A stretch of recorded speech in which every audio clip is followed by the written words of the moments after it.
बिस्मिल्लाहिर्रहमानिर्रहीम। अस्सलाम वालेकुम स्टूडेंट्स। अच्छा, आज हमारा लेक्चर है लेक्चर नंबर 6। हमने स्लाइड नंबर 6 देखना है। तो इसमें बेसिकली हम आज जो हमारा डिस्कशन है टॉपिक का वो हम लोग डिस्कस करेंगे कितनी भी एरर्स आती हैं और उसकी क्या क्या सोर्सेज हो सकती हैं और इसको किस तरह हमने जो है ना क्वान्टिफाई करना है, किस तरह इसको रिजॉल्व करना है। तो ये आज हमारा आज का टॉपिक है। तो इसमें पॉसिबली जो है ना कुछ आपको स्लाइडें मैं स्किप भी करा दूंगा क्योंकि हमारे पास टाइम थोड़ा है। तो आज जो है ना वो थोड़ा सा हम स्किप करके तो आप जो जो मैं स्किप करा दूंगा वो बेशक आप ना उसको प्रिपेयर करिएगा। बाकी जो मैं वो करा दूंगा वो आपने उसको जरूर देख लेना है। ठीक है, तो इसमें चलते हैं। शुरू में जो है ना एरर्स जो आती हैं ड्यूरिंग द मेजरमेंट प्रोसेस, ये एक बड़ा एक जो है ना जो है ना प्रॉब्लम आता है। जब भी हम मेजरमेंट की बात करते हैं तो उसमें ये जो है ना एरर्स जो है ना वो जरूर आती हैं। तो ये भी जो है ना बेसिकली टू एरियाज के अंदर हमने इसको डिवाइड किया हुआ है। एक आती है कि ड्यूरिंग द मेजरमेंट प्रोसेस के दरमियान में आ रही है, और एक जो है ना लेटर जो है ना corruption of the measurement signal by induced noise during transfer of the signal from the point of the measurement to some other point. ठीक है, मतलब ये आफ्टर जब आप एक मेजरमेंट ले लेते हैं उसके बाद किसी किस्म में कोई मसला आ जाता है, कोई मेजरमेंट सिग्नल है या उसके अंदर कोई ऐसी चीज इंट्रोड्यूस हो गई, तो वो मतलब बाद की जो कैलकुलेशन है तो ये जो है ना एक इस तरह के इश्यूज आते हैं। खैर ये जो है ना हम इसके जो एक बारे में जो है ना लेटर जो चैप्टर है उसमें उसको देखेंगे, लेकिन हमारा जो मेन कंसर्न है जो मेजरमेंट प्रोसेस के दरमियान में जाता है तो उसके अंदर, क्योंकि ये जो है ना यूजुअली जो है ना ज़्यादा यूज़ हो रही है इंटेलिजेंट इंस्ट्रूमेंट्स के अंदर जो है ज़्यादा इस चीज़ को वो रखा जाता है। तो इस तरह it is extremely important to in any environment system to reduce error to the minimum possible level and then to quantify the maximum remaining error that may exist in instrument output reading। ठीक है, तो ये सबसे हमारे लिए बड़ा अहम जो है ना वो है किसी भी मेजरमेंट सिस्टम के लिए कि हम जो है ना उसमें जो है ना एरर जो है ना उसको रिड्यूस करें एट मिनिमम पॉसिबल लेवल तक जो है ना उसको मतलब बिल्कुल ख़त्म करने की कोशिश करें। पर रह जाती हैं थोड़ी बहुत एरर्स होती हैं, और उसके साथ जो है ना वो हम ये भी इस तरह की उसमें लगे कि हमारे पास जो मैक्सिमम रिमेनिंग एरर्स है जो कि एक इंस्ट्रूमेंट में है उसको किस तरह जो है ना अगर आ गई है, मतलब अगर आपने बहुत सारी रीडिंग ले ली है उसको फिर हम जो है ना किसी मीन मॉड और उसके जो मेथड है वो भी आज हम पढ़ेंगे। उसके ज़रिए से आप उसको रिजॉल्व कर लें, जहाँ पर रीडिंग्स आ गई हैं उसको आप जो है ना एक एवरेज उसके ले लें। तो स्टैंडर्ड डेविएशन और इसके साथ जो है ना वो वेरिएंस वगैरह जो हम है आपने प्रोबेबिलिटी में ये चीज़ पढ़ी हो तो उसमें जो है ना इसको वो कर लेते हैं। ठीक है, तो ये जो है ना हमारा बेसिकली जो यही आज का टॉपिक है। तो इसके बारे में अब ये फर्दर बहुत सारी चीज़ें हैं, आप इसमें भी देख लीजिएगा। ये बड़ी आसान सी चीज़ें हैं, इसमें कोई ऐसी जनरल वो बताई हुई है कि in many cases there is further complications जो है ना आ जाती हैं। Final output from measurement set coloured by combining two or more measurement of physical variables. ठीक है, तो उसको जो है ना हम फिर क्या करते हैं कि डिफरेंट जो है ना वो आउटपुट ले लेते हैं मेजरमेंट सिस्टम से, और उस टू और मोर मेजरमेंट को जो है ना हम सेपरेट कर लेते हैं। इस तरह सब स्पेशल केसेस में क्या होता है कि हम जो है ना एरर्स जो उसमें आ जाती हैं उसमें एस्टिमेट बेस्ट एस्टिमेट ले लेते हैं, जिसमें जो है ना of the most likely magnitude of calculated output contribution in section 3.6। इसमें हम इसको कवर करेंगे अगर हमने हमें ज़रूरत हुई तो। और इसके अलावा अब ये सारा डिटेल है, ये इसमें जो है ना मतलब हमारे पास थोड़ा टाइम कम है, तो बहरहाल ये आप एक दफ़ा इसको देख लीजिएगा। इसमें कोई ऐसी चीज़ नहीं है कोई ख़ास ऐसे बताने वाली। तो मैं आपसे जो है ना वो डिस्कस कर लेते हैं इसके अंदर होती है अगर ये। तो इसमें आगे हम चलते हैं। तो ये भी जो है ना हमारा जो बेसिकली आज हम देखना चाह रहे हैं तो उसमें हमारे पास जो है ना वो ये है कि जो सोर्सेज हैं सिस्टमेटिक एरर के, तो उसके बारे में हम थोड़ा डिस्कस कर लेते हैं। तो सिस्टमेटिक एरर जो है ना बेसिकली जब भी किसी भी इंस्ट्रूमेंट में हम बात करते हैं तो उसमें मैन्युफैक्चर ऑफ इंस्ट्रूमेंट की जो है ना आ जाती है, और जो है ना और ड्यू टू जो है ना rising of tolerance in the component of the instrument भी जो है ना उसको हम कह सकते हैं इसके अंदर आ सकती है। और they can also arise due to the wear in the instrument component over a period of time. ठीक है। और इसी तरह इन अदर केसेस में error reduce other by the effect of environmental distribution disturbance, ये हम अलग अलग चीज को कवर करेंगे। और इस तरह through the disturbance of the measure system by the act of measurement. तो ये जो है ना वेरियस सोर्सेज हैं सिस्टमेटिक एरर के, और इसको जो है ना वो in which the magnitude of the error can be reduce और डिस्कम इन द आउटकम स्लाइड। ठीक है, एक दो सबसे पहले है systematic error, system disturbance due to the measurement. तो मेजरमेंट की वजह से सिस्टम डिस्टर्बेंस हो जाती है, तो इसकी जो है ना ये जो है ना इफेक्ट होता है। तो बेसिकली क्या होता है, display of measure system by the act of measurement is a common source of systematic error. ठीक है, आप जो है ना वो जैसे यहाँ देखते हैं कि अनकैलिब्रेटेड थर्मोमीटर आपने इसको लगा दिया है, तो और या जो है ना आपके पास जो ये थर्मोमीटर है वो नीचे जो है ना वो लग रहा है, जिससे जो है ना ऑब्वियस ही बात है इसका भी टेम्परेचर मिक्स हो जाएगा। इस तरह की जो है ना डिस्टर्बेंस आ जाए जब आपके पास सिस्टम के अंदर, तो वो बेसिकली जो है ना उसको जो है ना ही जो है ना डिस्टर्बेंस कह रहे होते हैं, मेजरमेंट में आ गई है।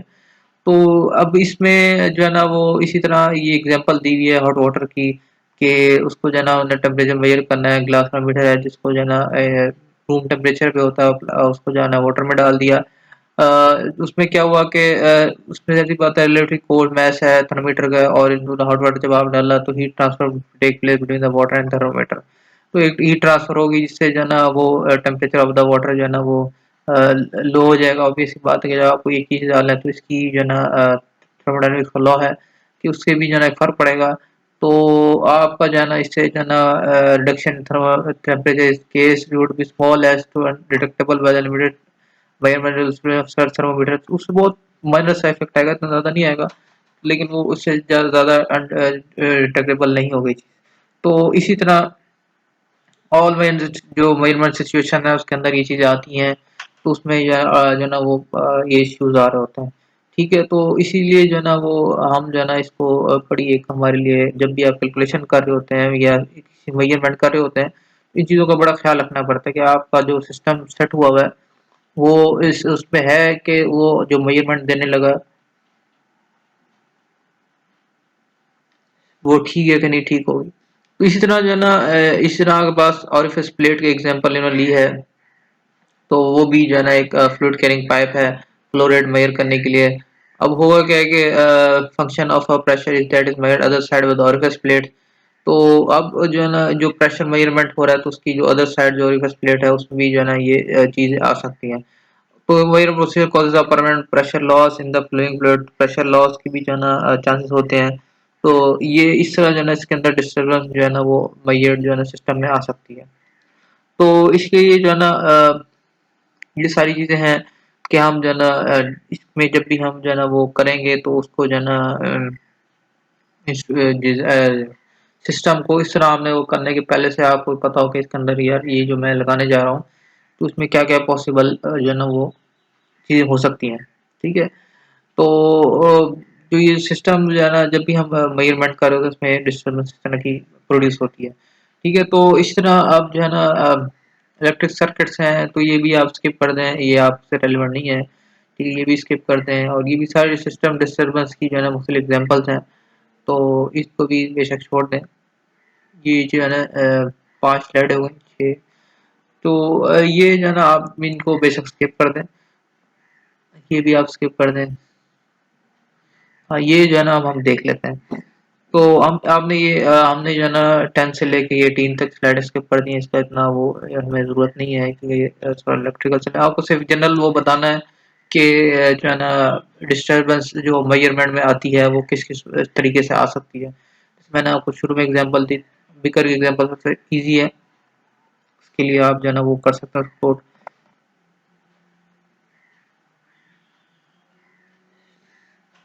अच्छा, अब errors due to environmental inputs हैं कि आपके पास जो है ना वो एनवायरमेंटल जो है ना जो इफेक्ट्स हैं इसकी वजह से जो है ना रियल इनपुट जो है ना वो बेस सिस्टम है आप एक्चुअल वो नहीं ले सकते। तो कोई भी जो है ना कंडीशंस आ जाती हैं, कोई भी जो है ना जब भी आप ऑब्वियस सी बात है कि एग्जांपल ले लेते हैं कि हम जो है ना क्लोज बॉक्स है उसमें और जो है ना उसकी हमने मेजरमेंट का वेट करना दैट में कंटेन अदर माउस और रैट, कोई भी जो है चूहा वगैरह उसका आपने उसको रखा है। तो बॉक्स वेट जो है ना उसका 0.1 kg है when empty if you put the box into the weight machine observe reading of 1 kg। ठीक है, जब उसको आपने जो है ना वो पुट किया उसके ऊपर वेट मशीन पे, तो उसने अ, उसके अंदर जो है ना वो 1 kg का वो आया। This does not immediately tell us what is in the box because the reading may be due to the one of the three things. ये 3 वजह से हो सकता है कि जो है डिफरेंस आ रहा है कि 0.9 kg का जो है ना वो रैट इन द बॉक्स है। ठीक है, जो एक पॉसिबल हुआ है। इस तरह empty box with 0.9 kg bias on the scale due to temperature change. तो ये 0.9 kg जो है ना वो स्केल की डिफरेंस आ रहा है, जो कि एनवायरमेंटल इनपुट जो है ना वो इसके अंदर वो आ सकता है कि टेम्परेचर की वजह से जो है ना वो एक चेंज हो गया। और 0.4 kg mouse in the box together with 0. kg बाइस। ठीक है, ये भी पॉसिबिलिटी है कि 0. kg का माउस है और 0.5 kg जो है ना उसके अंदर बाइसनेस आ गई है, उसके अंदर जो है ना वो चेंजिंग आ गई due to environmental input again. तो ये तीन पॉसिबिलिटीज हो सकती हैं। ठीक है, इसी तरह की एक हम एग्जांपल ले रहे हैं। तो इसलिए जो है ना जब भी हम बात करते हैं magnitude of environmental inputs must be measured before the value of measured quantity, तो real photo can be return from the output reading of the instrument. तो इसलिए जो है ना जब भी आपने ऐसी चीजें वो करनी है, तो इसमें जो है ना इन चीजों का भी वो देखना है कि जब आप एक डिजाइन करने जा रहे हैं, एक मेजरमेंट के जो प्रोसीजर है उसमें इस तरह की इनपुट अगर आ रही है एनवायरमेंटल की उसकी वजह से, तो ये पहले से चीजें कैलिब्रेट हो जाए, चेक हो जाए, तो फिर आपको इतना मसला नहीं आता। बहरहाल ये जो है ना चीजें क्वान्टिफाई करने वाली होती हैं। इस तरह in general measurement situation it is very difficult to avoid what is either impractical or impossible to control the environmental condition। तो ये बाद औक़ात ऐसी चीज़ होती है जो environmental conditions होती हैं, इसको आप जो है ना वो कंट्रोल नहीं कर सकते। जैसे अब यहाँ आप देखें ये रेन मेजर करने वाला कोई डिवाइस है, तो अब इसमें जो है ना पॉसिबली जो है ना हो सकता है कि बर्फबारी हो जाए या ओले पड़ जाएँ। तो अब इस तरह की जो है ना चीज़ें आ जाती हैं, तो उसमें जो है ना ऑब्वियस सी बात है इसकी जो रीडिंग है वो इस तरह डिस्टर्ब हो जाती है।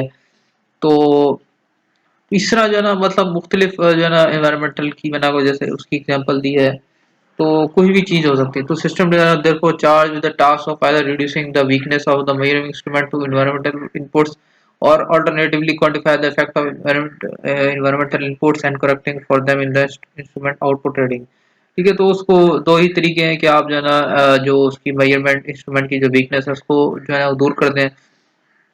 दूसरा ये कि जो इफेक्ट्स आ रहे हैं मैडम उसको जो है ना करेक्ट कर लें इनपुट इंस्ट्रूमेंट आउटपुट रीडिंग के साथ। तो एड अप करना है या सब्ट्रैक्ट करना है, तो ये चीज़ें आपको जो है ना इस तरह रिड्यूस कर सकते हैं।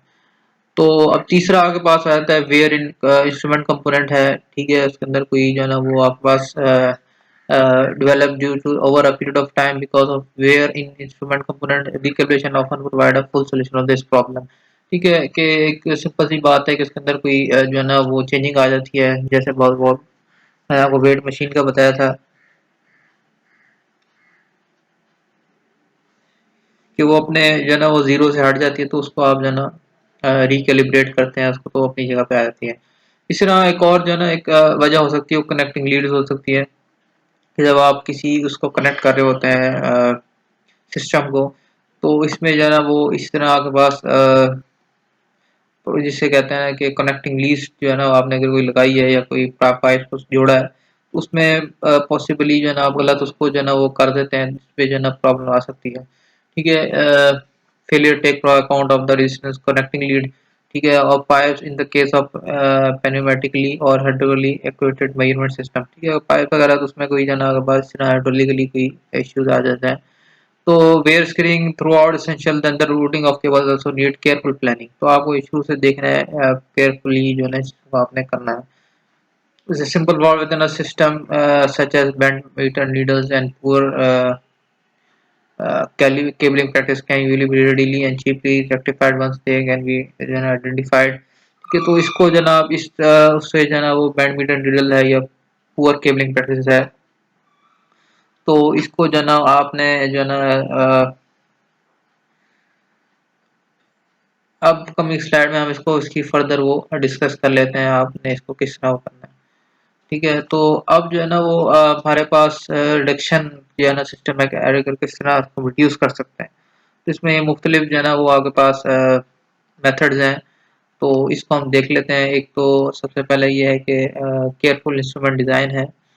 ठीक है, आपने जब भी जो है ना इंस्ट्रूमेंट जब भी आप उसको लेके जा रहे हैं तो उसको इस तरह डिज़ाइन करें कि उसकी जो है ना वो एनवायरमेंटल इनपुट्स और जो इसकी सेंसिटिविटी उसको रिड्यूस करते हैं, और जो भी इसका मतलब लेवल जो पॉसिबल हो सकता है उसको आप उसको रिड्यूस करते हैं। और इसी तरह जो है ना डिज़ाइन ऑफ ट्रेन की जिसकी अगर हम बात करें, जो है ना उसकी जो मटेरियल्स है उसको जो है ना रेजिस्टेंस की लो रखें। तो इस तरह मतलब जो भी आप जिस कंडीशन के लिए जो चीज़ बनाना चाह रहे हैं उसको उस तरह आप केयरफुल जो है ना इसकी इंस्ट्रूमेंट डिज़ाइन करें। तो इससे जो है ना आप उसको क्वांटिफाई कर सकते हैं। इस तरह मेथड ऑफ अपोजिंग इनपुट है कि आप जो है ना इनपुट जो आपके पास आती है, इन्वेंटल इनपुट जो है ना आपके पास आती है, तो उसको जो है ना अपोजिट जो है ना एक equal and opposite environmental input दे दें जिससे जो है ना वो कैंसिल आउट हो जाए। तो इस तरह जो है ना आप इसको मतलब कोई भी आपके पास आप ये समझते हैं कि कोई भी एरर आ रही है टेम्परेचर की वजह से, तो आप उसको पहले से एक जो है ना आप अगर आपको प्लस में टेम्परेचर जा रहा है तो आप उसको ऑलरेडी माइनस करके टेम्परेचर दें, ताकि जो है ना इस तरह आप जो है ना उसको इनपुट को ऑलरेडी माइनस कर दें पहले से। इस तरह आपके पास मल्टी वोल्टमीटर है, उसकी भी जो है ना एक मैग्नेटिक फील्ड है, परमानेंट मैग्नेट है। तो उससे जो है ना आप ऑलरेडी जो है ना पहले से ही जो है ना इस तरह करंट इंड्यूस कर दे जिससे जो है ना वो इंटरेक्ट करके और उसको कैंसिल आउट कर दे। तो इस तरह जो है ना आपके पास ये अपोजिंग इनपुट्स का जो है ना वो वर्कआउट होता है। इस तरह फिर हाई गेन फीडबैक सिस्टम है कि आप जो है ना हाई हाई गेन फीडबैक तो जो है ना उसको आप इनपुट डाल देते हैं इस चीज़ की कि जिससे जो है ना वो जैसे यहाँ पे अगर आप ब्लॉक व डायग्राम देखें तो इस जो है ना आपके पास सिस्टम में जो है ना वोल्टेज आ रही है। तो इसमें ऑब्वियस सी बात है, एक जो है मोटर है उसका टॉर्क है उसके जो है ना कांस्टेंट जो है ना आप केएम ले है। ठीक है, इस तरह जो है ना वो introduce torque turn a pointer against है।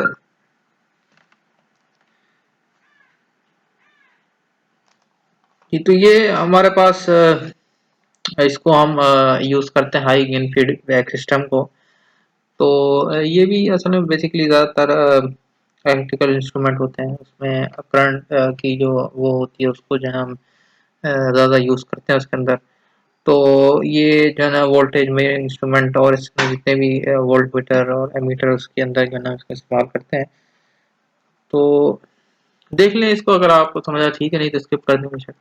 इसके बाद जो है ना वो कैलिब्रेशन है। कैलिब्रेशन जो है ना आप लोगों ने जो है ना वो पढ़ी हुई भी होगी कि भाई कोई भी इंस्ट्रूमेंट है तो उसमें आप जब बात ही करते हैं कैलिब्रेट करने की, तो ऑब्वियस सी बात है उसके जब आप यूज़ कर रहे होते हैं उस इंस्ट्रूमेंट के अंदर भी जो है ना कुछ जो है ना वो आ जाती है, चेंजिंग आ जाती है, उसके बिहेवियर में चेंजिंग आ जाती है। तो अब वो जो बिहेवियर है उसको चेंज करना और जो है ना उसके अंदर जो मेजरमेंट है उसको कैलिब्रेट करना, जो हम इसको किसी अच्छे जो एक इंस्ट्रूमेंट के साथ इसको कंपेयर कर लें तो उसमें जो ऑटोमेटिकली जो एरर है वो खुद ब खुद ही रिड्यूस हो जाती है। इस तरह मैनुअल करेक्शन है कि मैनुअल जो है ना आप उसको करेक्ट कर लें, वैल्यू को जो है ना जो उसके अंदर डिस्टर्बेंस आई है उसको मैंने बताया कि ऐड अप कर लें, या कोई भी जो है ना वो जो अच्छा टेक्नीशियन है जैसे यहाँ लिखा हुआ है can substantially reduce error at the output of the main system by calculating the effect of such systematic error and making appropriate correction to the instrument reading। ठीक है, तो आप एक appropriate उसकी जो है ना वो बना लेते हैं।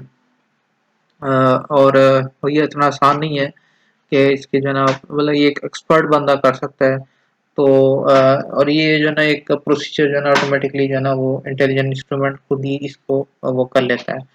ठीक है, तो ये एक जो है ना आपके पास इंटेलिजेंट इंस्ट्रूमेंट्स हैं जो आप आजकल लेटेस्ट यूज़ हो रहे हैं, ये जो है ना अक्सर सेंसर के अंदर जो उसमें एनवायरमेंटल इनपुट को भी जो है ना वो डिटेक्ट कर लेते हैं और जो है ना ऑटोमेटिकली कंपनसेट कर लेते हैं वैल्यू आउटपुट रीडिंग को।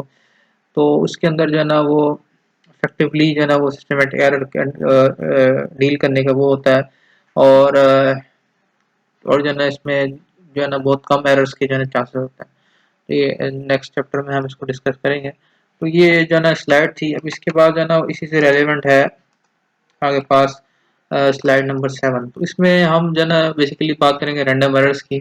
तो रैंडम एरर्स जो आपके पास आ जाती हैं तो उसको जो है ना अनप्रेडिक्टेबल वेरिएशंस आती हैं मेजरमेंट सिस्टम के अंदर कि आपने वैल्यू ली एक अलग आई, फिर आपने वैल्यू ली फिर और आई। तो अब उसको किस तरह आपने कंपनसेट करना है वो बेसिकली रैंडम एरर का जो है ना वो टॉपिक है। तो ये लार्जली एलिमिनेट होते हैं जो है ना average of number of repeated measurement से, जो हम आपको यूजली जो हम कर रहे होते हैं आपकी जो लैब्स के अंदर यही चीज़ होती है, इसको जो है ना आप रिपीटेड मेजरमेंट ले देते हैं और उससे जो है ना आप इसको कंपनसेट कर देते हैं। ठीक है, इसी तरह आगे बात जो remains constant during the process of taking the repeated measurement. ठीक है, the average process of repeated measurement can be done automatically by intelligent instrument. Intelligent instrument इसको खुद ब खुद ही कर लेते हैं। अगर आपके पास खुद वो नहीं है तो आप खुद भी इसको निकाल सकते हैं। मैं आपको बताया था प्रोसीजर बड़ा आसान सा, कोई इतनी ज़्यादा मुश्किल नहीं है इसके अंदर।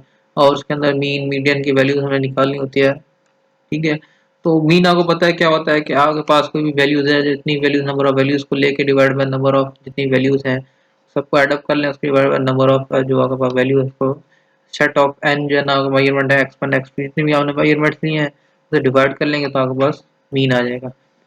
इसी तरह जो मीडियन है आपके पास अप्रोक्सीमेशन ऑफ मीन होती है जो कि down without having a sum to the instrument. ठीक है, तो एक जो है ना मिडल वैल्यू को जो है ना वो कर लेते हैं, उसको जो है ना हम ले लेते हैं। उसके पास जो अगर दो वैल्यूज मिडल की आ रही हैं, मतलब अगर तो आपके पास इवन है, मतलब 7 है 9 है 11 वैल्यूज हैं, उसमें दरमियान की वैल्यू ऑटोमेटिकली बन जाती है, उसको हम मीन ले लेते हैं। और अगर आपके पास इस तरह नहीं है तो उसमें फिर ऑब्वियस ही बात है, हम जो है ना उसको जो है ना वो दो वैल्यूज को लेके उसको प्लस कर डिवाइड बाय 2 कर लेते हैं। तो ये मीडियन लेने का एक तरीका है। और जो आपके पास जो सिस्टमेटिक एरर और रैंडम एरर की जो ना अगर आप फर्क देखें तो ये बड़ा आसान सा जो है इसके लिए बड़ा इजीली आपको समझ आ रही होगी। ये आपके पास सिस्टमेटिक एरर है, पहले भी आपको समझाई थी ग्राफ, और ये आपके पास रैंडम एरर आ रही है, डिफरेंट वैल्यूज आ रही हैं। तो हम इस इसको क्वांटिफाई करने के लिए ऑलरेडी चीज़ को पिछले टॉपिक में पढ़ चुके हैं, और ये जो है ना अभी हम इसको पढ़ रहे हैं। ठीक है, अब इस तरह की रीडिंग आ गई आपके पास, इसको कैसे जो है ना आपने लेना है, इसके लिए जो है ना एक और जो है ना स्टैंडर्डाइजेशन और वेरिएंस को भी हम इस्तेमाल करने के बाद उसके अंदर अपनी जो वैल्यू से हट रहा है तो उससे पता चल जाता है जो आपने जो वैल्यूज का सेट लिया है कि वो उसमें कितनी जो है ना वो अपने जो है ना एवरेज वैल्यू से दूर है या करीब है। सिंपल मेथड है, तो उसमें आपने क्या करना है, सबसे पहले वेरिएंस लेना है। उसको मैं स्टेप बाय स्टेप एग्जांपल जब आएगी तो मज़ीद आपको समझ आ जाएगी। तो डेविएशन फ्रॉम जो है ना मीन ले लेना है कि एक सबसे पहले आपने मीन वैल्यू ले लेनी है। अगर आपके पास 10 वैल्यू है उसका आपने मीन ले लेना है। ठीक है, तो फिर आपने हर वैल्यू को देखना है कि मीन से कितना दूर है, उसकी एक वैल्यू आ जाएगी। और फिर वो वैल्यू जो है ना आप उस वैल्यू को जो है ना अगर आप स्केयर करते जाएंगे तो जो है ना उसके बाद n-1 के साथ डिवाइड करेंगे तो आपके पास वो वेरिएंस आ जाएगा। तो वेरिएंस जो है उसको अंडर रूट जो वेरिएंस है वो आपके पास स्टैंडर्ड डेविएशन होता है। ठीक है, तो ये बड़ा सिंपल सा एक एग्जांपल इसकी ले लेते हैं हम कि आपके पास 3 सेट है। ठीक है, सिग्मा और आपने इसका वेरिएंस निकालना है ए बी सी का। तो ये आपके पास वैल्यूज हैं, एक ये सेट है एक ये सेट है, इसमें 3 4 5 6 7 8 9 10 11 वैल्यूज है, इसमें 11 है और इसमें गलबन 24 वैल्यूज हैं। तो ये वैल्यूज आ गए, आपने इनकी जो है ना वो कैलकुलेट करना है स्टैंडर्ड डेविएशन और वेरिएंस। सिंपल आपने क्या करना है कि उसमें जो है ना ये वैल्यूज आ गई, इस तरह लिख लेना है उसको। तो उसमें मीन आपने ऑलरेडी निकाल लिया, वो आपके पास है 409। इसका इन सारे वैल्यूज को कैलकुलेट प्लस करके और नंबर ऑफ वैल्यूज से करेंगे तो आपके पास 409 आपके पास मीन आ जाएगा। और 409 से फिर आपने देखना है इसकी कितनी जो है ना वो ये जो है ना अगर आप 398 माइनस 409 करें तो आपके पास -11 आ जाएगा। और इस तरह ये 420 है, 420 माइनस 409 करेंगे आपके पास ये जो ये फार्मूला है ना मैं आपको बताया, ये वाला फार्मूला ये हर वैल्यू के साथ आप लगाते जाएंगे, मतलब वो वैल्यू माइनस उसका जो मीन है इस सेट का। तो आपके पास अगर माइनस में आती है तो आपको माइनस में लिख लेंगे, अगर प्लस में आती है प्लस में लिख लेंगे। ठीक है, इस तरह सारी वैल्यूज से जो है ना डेविएशन जो है ना वो फ्रॉम मीन जो है ना आपके पास सारी वैल्यूज आ जाएंगी। फिर इस डेविएशन को जो है ना स्केल लेने के माइनस में भी है कोई प्लस में है, तो इस माइनस का जो है ना साइन खत्म हो जाएगा। अगर हम इसका स्केल ले लेंगे सब में जो है ना माइनस खत्म हो गया, और इन सब वैल्यू को एडअप कर लेते हैं आप। और इन सब वैल्यूज को एडअप करने के बाद जो नंबर ऑफ मेजरमेंट -1 जब आप करते हैं -1 तो वो आपके पास और 11 वैल्यूज है तो 11 -1 आपके पास 10 आ जाएगा। तो 137 1370 डिवाइड बाय 10 जो है ना 137 आ गया आपके पास। तो इस तरह आप इसका जो है ना वो वेरिएंस ले लेंगे, स्टैंडर्ड डेविएशन लेंगे तो आपके पास 11.7 आपके पास इसका जो है ना स्टैंडर्ड डेविएशन आ जाएगा। ठीक है, तो ये एक तरीका है, इससे पता चल रहा है कि ये इसका जो स्प्रेड है बहुत ज़्यादा है, 11.7 बहुत ज़्यादा आता है। तो इसको जो है ना इतना ज़्यादा नहीं होना चाहिए, इतना अच्छा है इसकी जो है ना सेट वैल्यू जो है ना वो अच्छी नहीं है, से पता लग रहा है। और इस तरह अगर आप इसमें देखें, अगर इसकी वैल्यू भी जो है ना करीब करीब है, तो इसमें जो है ना 406 का मीन आ गया, +3 और -4 +1 -1 -2 इसका डेविएशन आ गया है वैल्यूज के साथ। तो इसको आपने जब स्केयर किया तो आप ये स्केल लेते हैं तो 9 और ये 16 1 1 4 1 4 1 1 4, तो ये आपके पास डिफरेंट वैल्यूज आ गई। और आपने जब इसका जो है ना वो वेरिएंस लिया, टोटल नंबर इसको वो करके divide by n minus one कर दिया, आगे वाला 11 माइनस वन कितना आपके पास है, ये टोटल जो इसका सम आएगा वो आपके पास 42 आएगा। और n माइनस वन आपके पास ऑब्वियस बात है 10 आ जाएगा, तो 42 डिवाइड बाई 10 आपके पास वेरिएंस का 4.2 आ जाएगा। तो अब इसका जो है ना स्क्वायर रूट ले लेंगे तो आपके पास की वैल्यू 2.05 आपके पास की वैल्यू आ जाएगी। तो इससे पता चल रहा है इसकी जो है ना अच्छा जो है ना वो इसकी स्टैंडर्ड डेविएशन जो है ना कम है। तो इतनी कम वैल्यू होगी स्टैंडर्ड डेविएशन, उतनी ज़्यादा आपका सेट अच्छा और गिना जाएगा, इसकी वैल्यू करीब करीब है, एक्यूरेट की तरफ उसको हम कहेंगे, एक्यूरेट है जो प्रिसाइज है जो भी इसमें आपको। तो इसी तरह अब ये आपके पास तीसरा सेट है। अब इसी सेट में आप अगेन वैल्यूज लिख लेंगे, लंबा थोड़ा प्रोसीजर है, लेकिन ये अगर इस तरह आप करेंगे तो आपके लिए इजी हो जाएगा। और फिर आपने 406 मीन ले लिया, 406.5, इसकी जितनी भी सारों की जो है ना आपने डेविएशन फ्रॉम मीन लिख ली, ये आप डेविएशन मीन है। फिर आपने डेविएशन का स्केल लेते गए, सारों का डेविएशन का स्केल ले लिया, और स्केल लेने के बाद इन सबको कैलकुलेट करके फिर आपने जो है इसको ही जो है ना वो वेरिएंस निकाल लिया। वेरिएंस आपके पास अगेन वही जो आपके पास सम डेविएशन का divide by n minus one, 23 यहाँ पे आएगा, तो इसमें 3.53 आपके पास की वैल्यू आ गई। और इसी तरह जब इसका स्टैंडर्ड डेविएशन लिया तो 1.88। अब ये देखें ये इससे भी कम है, उसका मतलब अगर हम इन तीनों को अगर कंपेयर करके देखें तो आपके पास एक वो मिलता है कि smaller values of variance and sigma of measurement should be compared with a corresponding to the respective size of the spread। अगर हम साइज देखें उनका दोनों का ए का और बी का सेम था, लेकिन उसमें जो वैल्यूज थी रेंज की जो है ना वो एक ही ज़्यादा थी, मतलब जो मीन से डेविएट किया हुआ था, इसी वजह से उसका जो है ना वेरिएंस और वो स्टैंडर्ड डेविएशन भी ज़्यादा आया। और इस तरह बी का जो है ना वो आपके पास कम आया। तो उसी तरह आपके पास वी एन जो सिग्मा है वो डिक्रीज फॉर मेजरमेंट सेट। तो अगर हम we are able to express greater confidence that the calculated mean and median value is close to the true value, तो उससे ये पता लगे जो आगे पास सेट पी है उसकी जो वैल्यूज हैं वो बहुत एक्यूरेट आ रही हैं और अच्छी आ रही हैं। तो उससे जो है ना आप उससे जो है ना इतना रैंडम एरर जो है ना उसको रिड्यूस कर सकते हैं, लेकर आ सकते हैं। इस तरह अगर आप बी और सी की बात करें सेट की, तो उसमें मजीद क्योंकि हमने ज़्यादा वैल्यूज ले ली, तो उसकी ज़्यादा वैल्यूज लेने से जो है ना आपके पास क्या हुआ कि जो सिग्मा है वो मजीद जो है ना स्मॉल हो गया। तो जो है ना confidence in the mean value increases as the number of measurement increases. तो उससे क्या हम बात वो की कि मीन वैल्यू को इतना आप इंक्रीज करते जाएंगे, सॉरी जितना जो है ना उसके करीब the mean value increase as the number of measurement increases. तो कॉन्फिडेंस जो है ना आपका बढ़ जाता है मीन वैल्यू के ऊपर के उसकी जो है ना वो नंबर ऑफ मेजरमेंट इंक्रीज हो रहा है। तो इससे ये हमें मिलती है बात कि हम जो है ना ज़्यादा ज़्यादा जो है ना इस पे हम रिलाई कर सकते हैं। ठीक है, तो ये एक वो है इसका। इस तरह रैंडम जो एरर्स हैं जो कि रिड्यूस मैंने बताया कर सकते हैं हम एवरेज लेने से, और नंबर ऑफ मेजरमेंट जो है ना ज़्यादा लेने से, उसका मीन मोड ले लेने से जो है ना स्टैंडर्ड डेविएशन और ये वेरिएंस नेटवर्क है। इस तरह जो मीन मीडियन वैल्यूज हैं जो ट्रू वैल्यू से करीब आती हैं exactly equal to the true value for average and infinite number of measurement. Finite number तो एग्जैक्टली इक्वल, लेकिन जो है ना हम क्योंकि फाइनाइट नंबर ऑफ जो है ना लेते हैं मेजरमेंट्स लेते हैं, तो एवरेज वैल्यू में हैव सम एरर। ठीक है, सम एरर हो सकती है और ऑब्वियस ही बात होगी।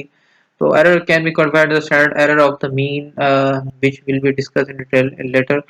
तो ये इतना हमारा नहीं, असल में ये बड़ी अहम चीज़ है जो मैंने आपको बता दी। इस तरह आपने इसकी अगर हम ये ग्राफिकल एनालिसिस करें उसका, तो ये भी जो है ना एक वो है कि ये एक जो है ना नॉर्मल जो कर्व बनती है। ठीक है, तो इसके बारे में डिस्कशन है कि आपके पास इस तरह बननी चाहिए। और इसको गाउसियन डिस्ट्रीब्यूटेड डेटा जो है ना वो कहते हैं, और नॉर्मल कर्व भी कहलाती है इसकी। प्रोबेबिलिटी में आपने शायद ही पढ़ा हो। तो आपको जो है ना वो हम लोग कोशिश ये करते हैं कि इसके अंदर जो है ना वो तीन जो है ना वो हम करते हैं, एक माइनस सिग्मा है और इस तरह -2 सिग्मा हो गया, और इस तरह फर्दर आगे। तो आपके पास यहाँ पे -2 सिग्मा कहीं आता है, तो 97.99.7 वैल्यूज जो है ना वो इस डाटा के अंदर लाया करनी होती हैं। तो इस हम कहते हैं कि ये इसके अंदर जो है ना वो आपके पास वैल्यूज जो है ना वो ठीक है। तो ये जो है ना 68% आपके पास इधर लाई कर रही होती है, और अगर 99.7 वैल्यूज जो के फिर अगर इन्फिनिटी नंबर आपको लेते हैं तो फिर वो आगे जाते हैं ना, वैल्यूज आगे आपके चली जाए। तो इसका जो है ना वो एक वो बनता है, तो कहते हैं हम यही कि ये जो वैल्यूज यहाँ पे आ रही हैं आपके पास ये ठीक है इसका।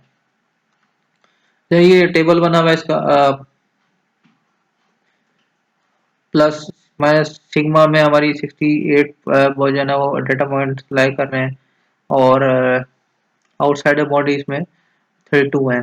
इस तरह टू मैंने आपको 2 सिग्मा से 3 सिग्मा में जो है 99.7 जो है ना आपके पास वो इस तरह लाई कर रहे हैं, जो कि इसको हम नॉर्मल डिस्ट्रीब्यूशन में आपको बताया, और बेल शेप डिस्ट्रीब्यूशन भी कहते हैं। तो यहाँ कहीं लाई करी होती है तो हम कहते हैं 99.7 वैल्यूज जो है ना आपकी आ गई, 0.3 वैल्यूज परसेंट वैल्यूज रहे। ठीक है, तो ये जो है ना आपका लेक्चर था आज का। तो उम्मीद है कि आपको ये चीज़ समझ आएगी। अगर कोई चीज़ नहीं समझ आती तो आप मेरे से पूछिएगा, अगले लेक्चर के लिए। अल्लाह हाफ़िज़।